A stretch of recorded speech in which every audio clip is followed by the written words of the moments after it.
lines now. I'd like to invite up Mike Treen from the Unite Union to give a few words. Kia ora, everybody. I wasn't actually going to speak on behalf of the Unite Union today, but since that's been mentioned, I'll put that hat back on.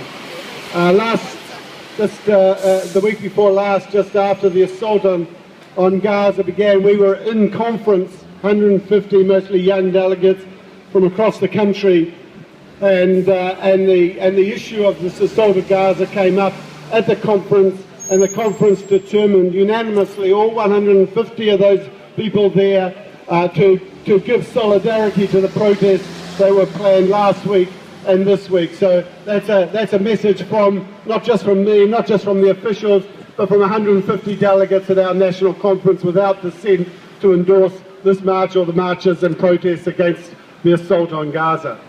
That's a sign, I believe, of the changing atmosphere in the world, whereby the overwhelming majority of the people of the world now see who the aggressor is, now see who has overwhelming military superiority, now see who is occupying who.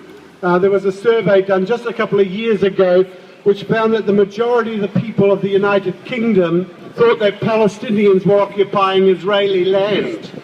That was how well the media has written this story over the decades. And we even had, I think it was on TV1, one of the main TV stations in New Zealand, which talked about Gaza as being Palestinian occupied land. What the fuck does that mean? That's the sort of ignorance that is beginning to be overcome.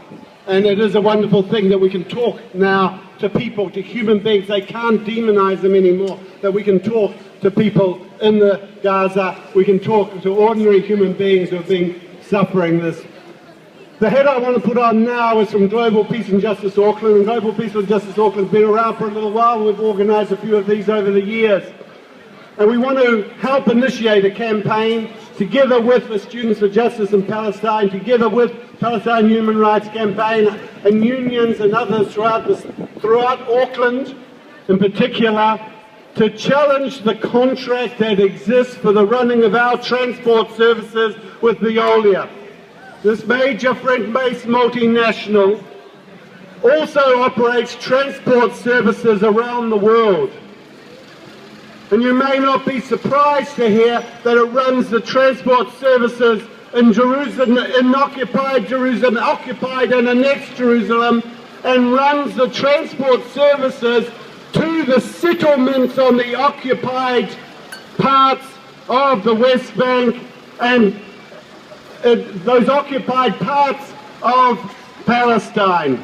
That the settlements, which are completely illegal under any sense of international law, completely illegal under the Geneva Convention or any other convention, conventions of refugees, conventions of occupation. These are considered crimes against humanity to impose permanent settlements of a colonizing and occupying power in the occupied territory. It's a crime against humanity. It's a crime against international law, and those companies and those individuals and those governments that support that occupation, provide the transport for that occupation, are morally no superior to the companies that transported the Jews of Germany into the gas chambers. That's the moral level that they are. And this company has had the contract to run our transport services, our rail transport services in Auckland for the last decade. It's just been extended for another couple of years. And so I believe that we have to make sure that before this contract is renegotiated in 3 or 4 years' time, that they are never given it again. But if we can, we cancel the contract in the next few years and throw them out in New Zealand. This is part of a broader campaign of boycott and divestment and sanctions. Because what we have in Palestine is an apartheid regime over the entire territory of Palestine. It's an apartheid regime because it's existed since it occupied the West Bank and occupied the Sinai initially in the 1967 war, occupied the Gaza in the 67 war, and since that time,